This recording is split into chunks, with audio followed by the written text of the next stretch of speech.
Hey y'all, a couple people on Sunday asked me if I could show them how to use a Clover yo-yo maker.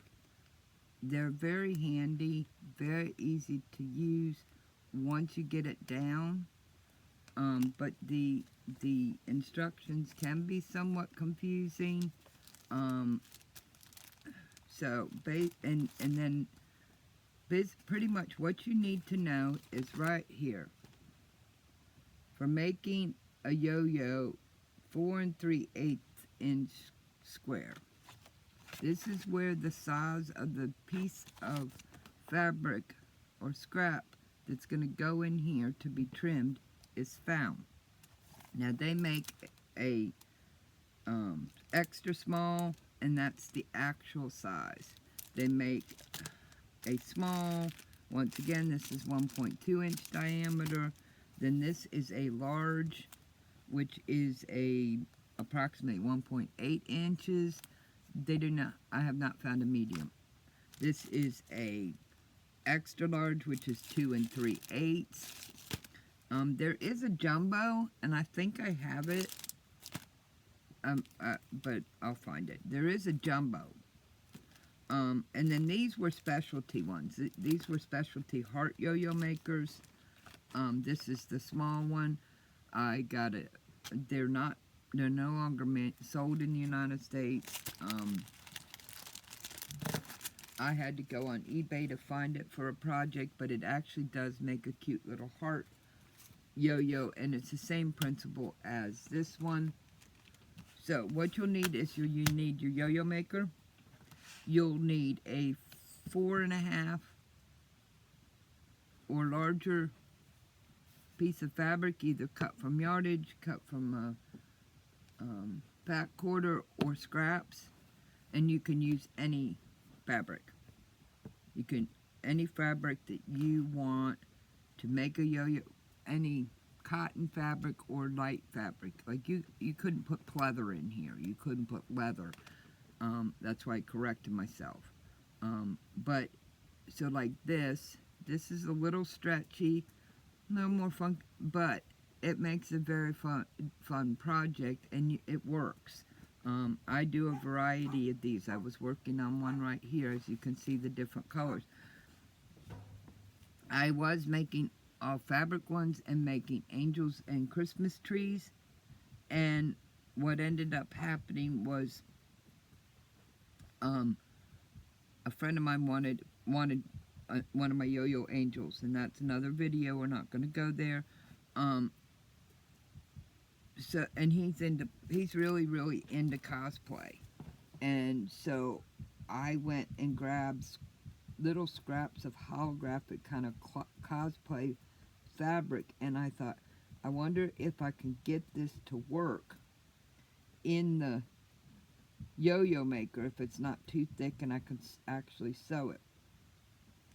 And he loved it. He worked at the Joanne store, and he put it on his mirror. But as I looked at that next to just the cotton scrappy fabric like this, I thought, well, this is really nice, because it was a variety, and a bunch of them would catch the light, or they would change color depending on the lighting. So it kind of gave the angel a little bit of like this for the halo. See the shimmer depending on where it is in the light. So if I'm doing Christmas trees, typically I'll do greens, and I'll start different. So what you do is the yo-yo maker instructions say 4 3/8 inch square. Those 3/8, if I don't have to, I just go. So normally I do about a 4.5 inch square. Just makes the math easy for me. Each one of the yo-yo makers in that flap, it will tell you the recommended types of material, to use a good strong thread, and then it'll tell you the size square of material you need to start with.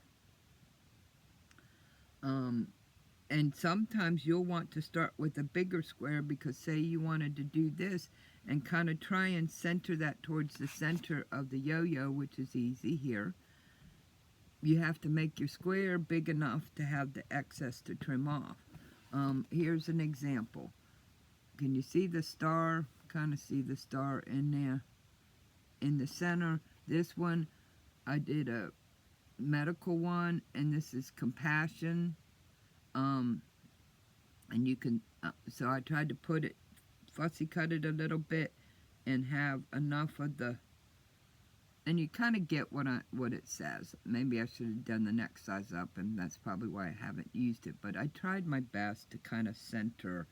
And you can futz with these a little bit after you get them put together and shift the front a little bit.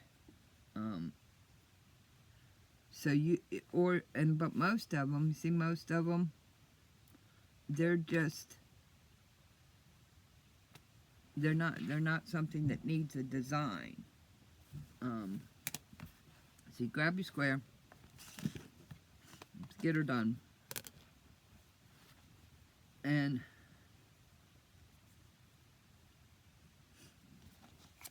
see, that's why I said you can do your material a little smaller. And the most important thing on this is this ridge goes up, and these lines go up. There's 5 of them. Because on your yo-yo maker, there are these bumps all the way around. And those bumps and these lines are very important. So you put your fabric in, and you want it to be flat, but you don't want to stretch it. That's not good. You just kind of want to let it relax. Now you take your line and you find a bump or a nodule or a notch here, notch. You find the little bump here, and you line this line up with the notch, and the rest of the lines will line up with the notch. Why is this important? And then it just snaps in, just like that. See, and now your fabric's held. Now make sure there isn't like a big bunch kink of fabric. It's important because it lines up these little holes with these little channels on the front.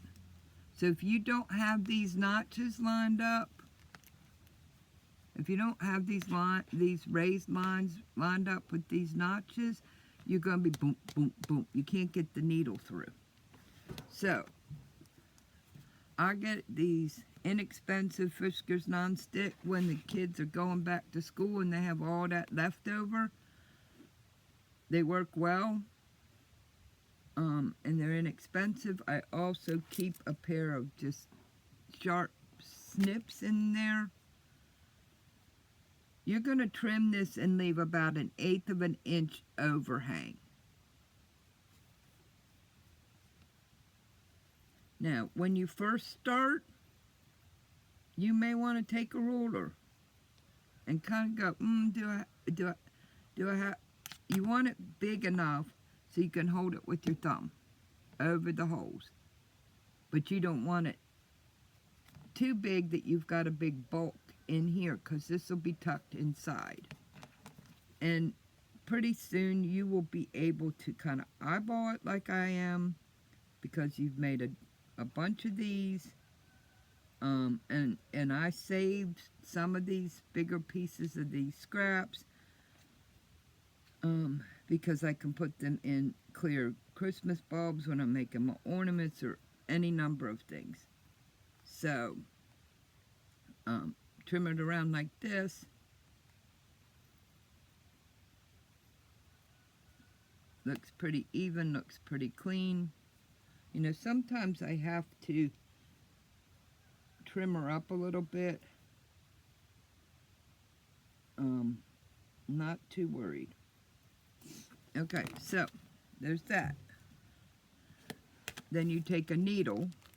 Now, most yo-yo makers, whether or not they use the template or they do it the old hand way, which is what I was taught when I grew up, they say a number 10 milliner's needle is best for making a yo-yo.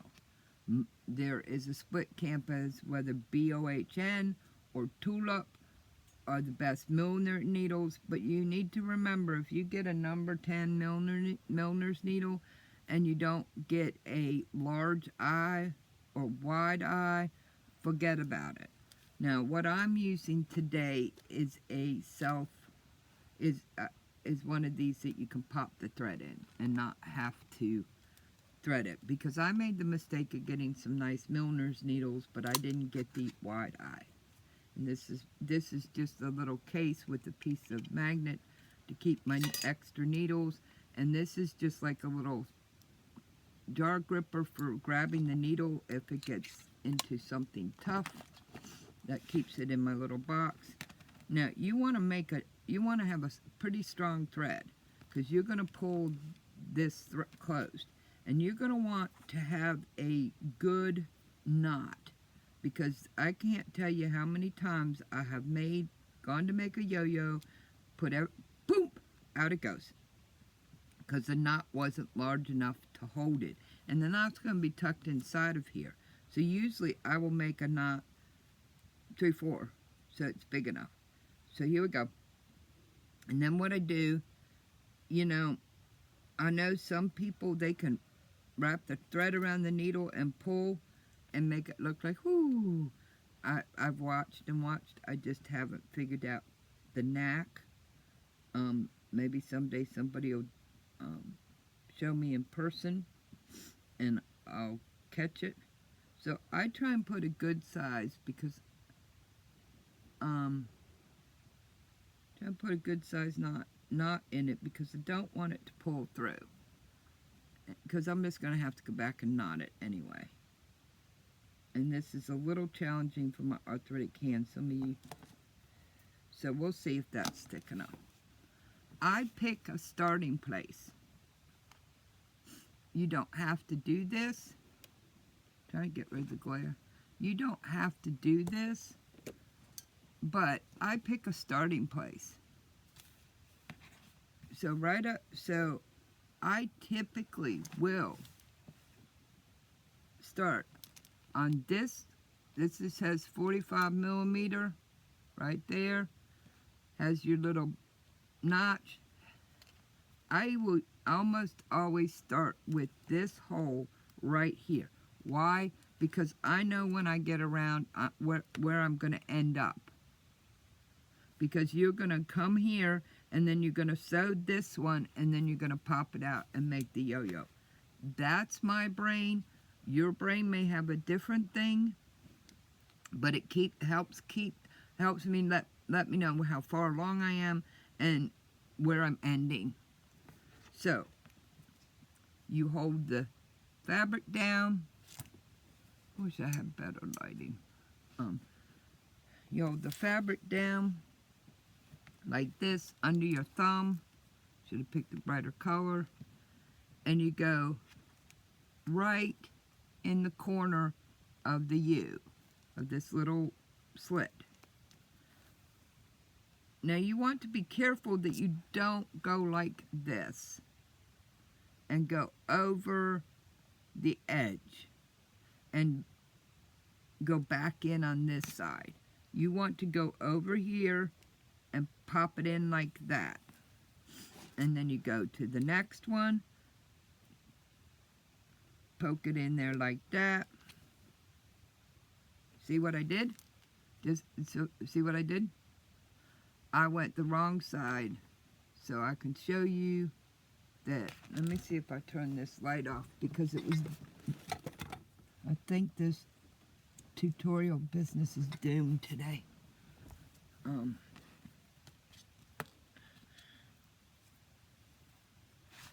So all I have to do is take my needle out and pull it out. But you want to pay attention, because if you do that and you go, especially if it's like close to the beginning, you're going to be stuck, and you're going to have to take out most of it. So I'll come like this, put back in this needle. I'll let you in. So you need to pay attention that you're not crossing this, that you're sewing on the side that you start. So I'll go to this second one, holding the fabric in the back here. Now this is a tip. You don't want to hold your fabric so tight back here that you're not catching it. So you want to make sure when you hold it down, you don't pull it away so there's just no fabric when you put the needle in. You just want to gently fold it down. Then you go back on the same side you started, you go back through. Then you go on this side, so it's just kind of like, see how easy it is once you get going? So you want to just gently hold your fabric down. Now this it's probably not as much a concern about holding it too tight with your cotton as it is with something that has a little bit of a stretch, but it's a good practice to just kind of let it relax so you get a nice bite, not too big of a bite, and you just keep going around and you'll feel it. You'll feel it if you, now how in the bejesus did I do that? Glad I caught that. You'll kind of feel it. You'll get to feel the difference if you're not getting a bite of your fabric when you do the hole. And so, and you just, but it can be very relaxing. You know, you're sitting somewhere, at least once you get it down. Okay, so I'm on that hole.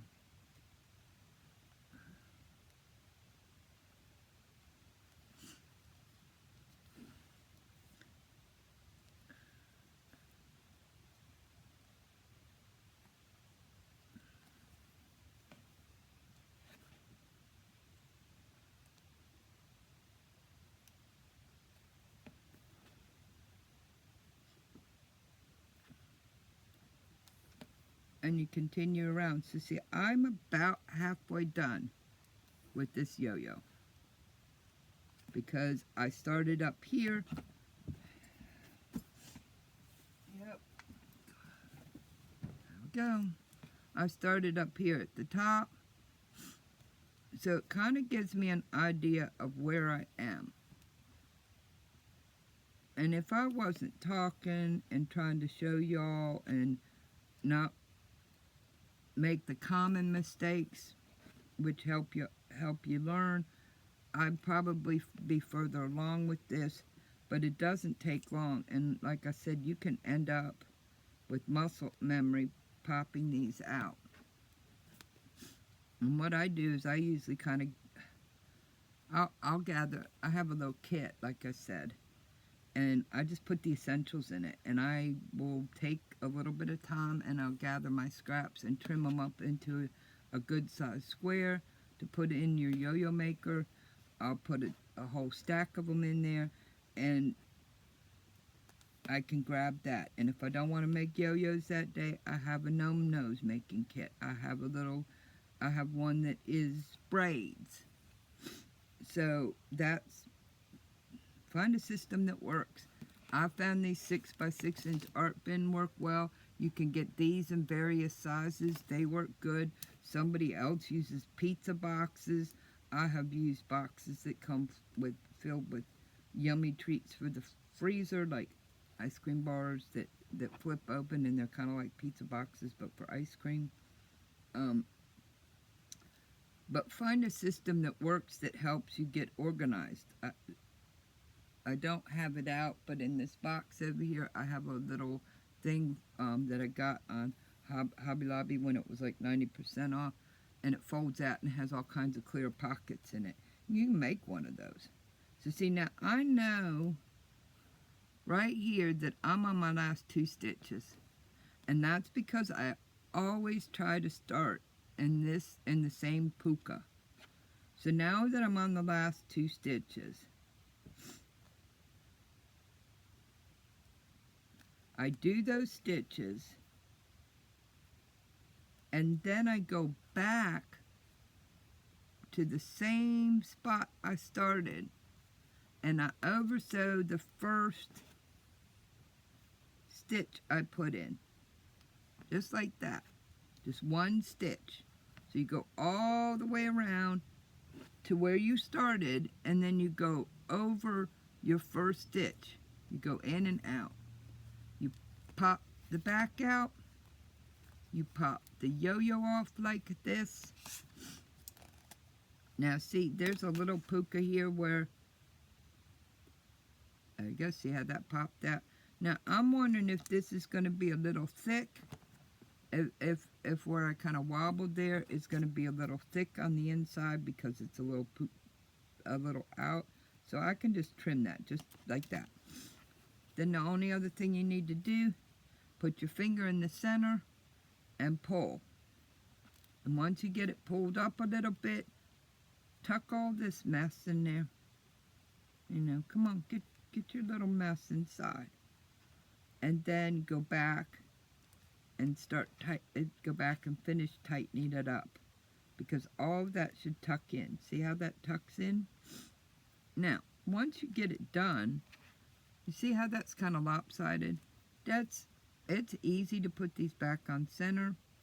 Just once you get it tied up, so you tighten it pretty good. You don't want to pull so hard, and this is why you need a good strong thread. I don't think you need an upholstery thread or a leather thread. This is just a silk cotton because it came in one of these giant gallon bags full of random sewing tools, and they've all held. I tested it and I've used it for a lot. So once you've got it like this and you've got it tightened up nice, kind of want to hold it tight with one hand and just do your knot. Put a couple knots right in there, tuck it in there so you can't see it. Now I'm sure that there's some people that are the yo-yo police. They will tell you that there's a proper technique for doing your knots in these knots things in here. This morning works as long as I can't see it when I'm finished making my thing. Now, if you're going to put them this way on something and you're going to see it, tuck your knot in and make sure that it's not sticking out. I mean, tuck it in real good. But if you're going to be stacking them, you're going to put a button down and you're going to be stacking, you know, a bunch of them like this, and nobody's ever going to really see the, like, oops, you're not going to see that. So it depends on what size and how much scrutiny you're going to give that. Clip this.